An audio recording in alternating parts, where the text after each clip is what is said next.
Hello everybody in the Heal Yourself Happy Hub. I hope you don't mind me just jumping on. I know I'm coming on later at 4 to do a live training, and I just wanted to jump on really quickly and share something really exciting that's just happened. But the first copies of my book, or the book that I contributed a chapter to, has just arrived, and I'm so excited because this is a really lifelong dream I've always had, to be a published author in print. I've done lots of writing in articles and blogs, but to actually be in print and have my name in print is just one of the best things that could happen to me, and it's spurring me on to actually write the full book. So that's a challenge for myself that I set myself to do. But I just wanted to indulge myself, and I hope you don't mind, but I thought I would just read my chapter. So my chapter is the first chapter, and it's the one that they've been using to publicise the book. So I was incredibly honoured for that. So I thought I'd just read you the first bit, if you don't mind, just to indulge myself to do a book reading. It's on my dream board, you see.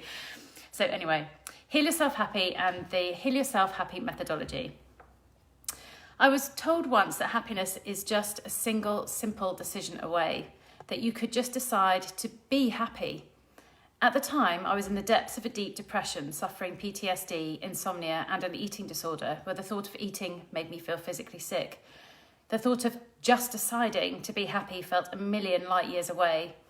I couldn't even decide to open my eyes, let alone decide when I was going to get out of bed. I understand the concept though, the concept of happiness being a state of mind. But how can you do that when your mind is full of everything but happy thoughts? Instead, it is a fog of sickening memories laced with uncertainty and fears about the future that have you hiding in the darkness and the shadows of your life. And so I started a year-long quest to determine the answer to, how can I be happy? I started to open my mind to ideas around lifestyle medicine and holistic therapies. I became a complete bookworm, fascinated by what I read, thirsty for more, and more knowledge shared by thought leaders in the area. I became an avid podcast listener and TED Talk subscriber. I also knew that I could listen and learn everything I needed to know, but it wasn't going to make a blind bit of difference unless I actually put what I was learning into action. I started a daily blog by way of recording what I did, how I felt before and after I tried things. It was really a journal but now holds a record of everything I learned through doing, and you can read the blog at thealisandwiches.com. At the end of 12 months, I had healed myself happy.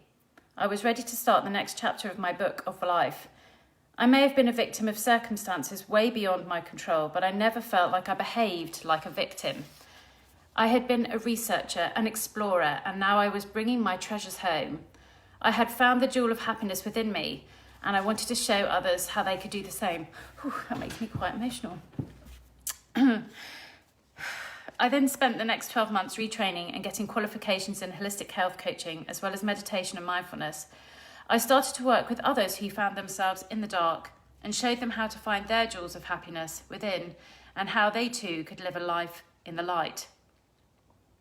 Through my own experiences and through coaching, I realised that there were similar patterns, similar traits, as well as similar methods, techniques and paths to follow on a journey of self-discovery and to transition from darkness to light.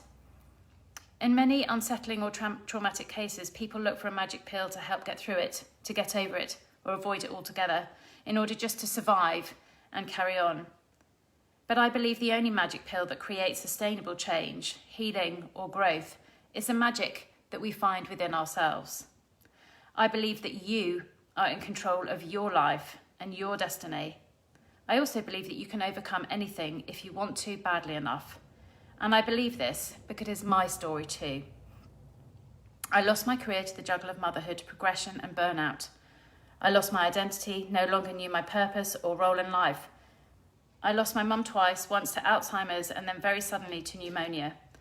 Just as I was rebuilding my foundations, my confidence and self-belief, I lost it all again. I lost my identity as a wife and the life I knew it as my marriage broke down. I lost my friends and support network. I lost respect from others and from myself. I lost my self-esteem, my self-worth, my trust in myself and in others. I felt unlovable and a complete failure in life. I lost my health and my mind to clinical depression, to PTSD, insomnia and eating disorders. I refused drugs offered that would numb me, not only from my pain, but also from life, and instead looked to coaches, therapists and alternative and holistic therapists therapists who could teach me how to heal and the techniques to rebuild myself and my life again. I believe you can heal yourself and then build a life based on the foundations of happiness and health, and create the life you dream of having, creating a ripple effect of positivity, success and joy that starts with you and which transcends generations. It all starts with you and your healing. So how do you start?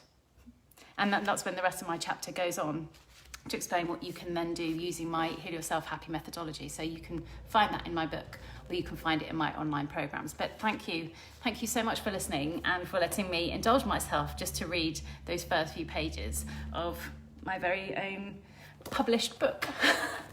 So lots of love to you all. Bye.